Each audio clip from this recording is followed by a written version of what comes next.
Have you ever looked up at the sky, watched the waves of the ocean, or admired a beautiful sunset and wondered, how did all of this begin? The answer is in the first words of the Bible, Genesis 1, showing how God created everything from nothing. In the beginning, God created the heavens and the earth, but the earth was empty, formless, and covered in darkness. Yet the Spirit of God was there, hovering over the waters, waiting.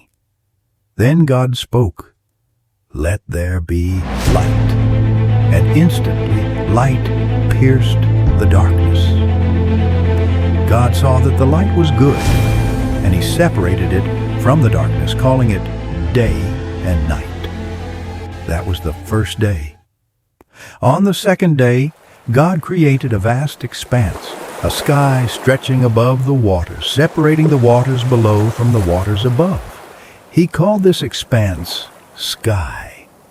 On the third day, God commanded the waters to gather in one place so that dry land would appear.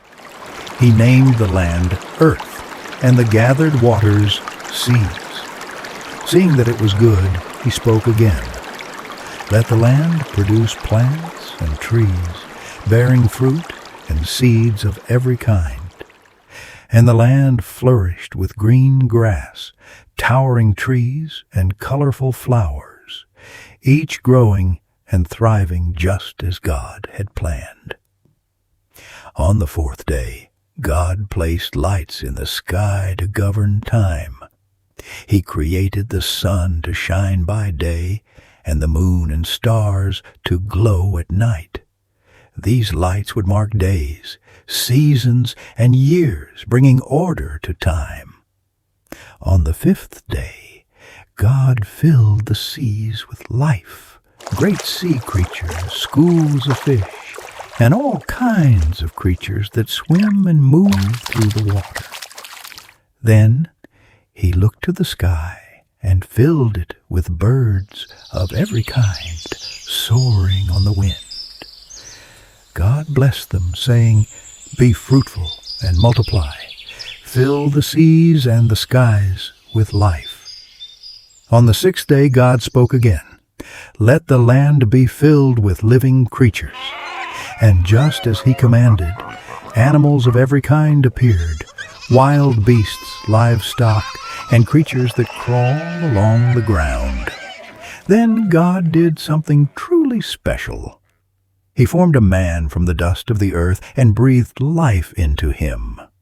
This man was Adam, the first human. God placed Adam in a beautiful garden called Eden, where he could live and care for the land. But Adam was alone. And God said, "It is not good for man to be alone. I will make a helper suitable for him."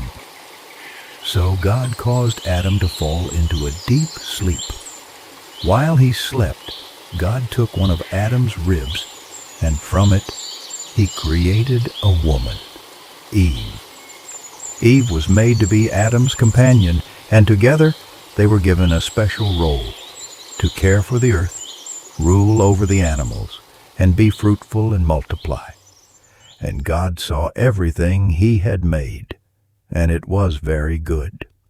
On the seventh day God had finished his work. He rested. He blessed the seventh day and set it apart as holy, a day of rest and reflection. Isn't it amazing? With just his words, God created everything: light, sky, land, oceans, stars, creatures, and even us. This story teaches us that God's words have power to create, bring order, and give life. And our words, they matter too. Just as God's words brought light into darkness, our words can bring encouragement, love, and hope to those around us. Creation also reminds us that rest is important. Even God paused after his work, showing us that we need time to recharge and appreciate the beauty he has given us. And most importantly, we are special.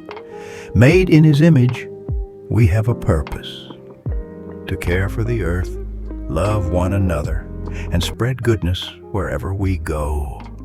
Thanks for watching. See you next time.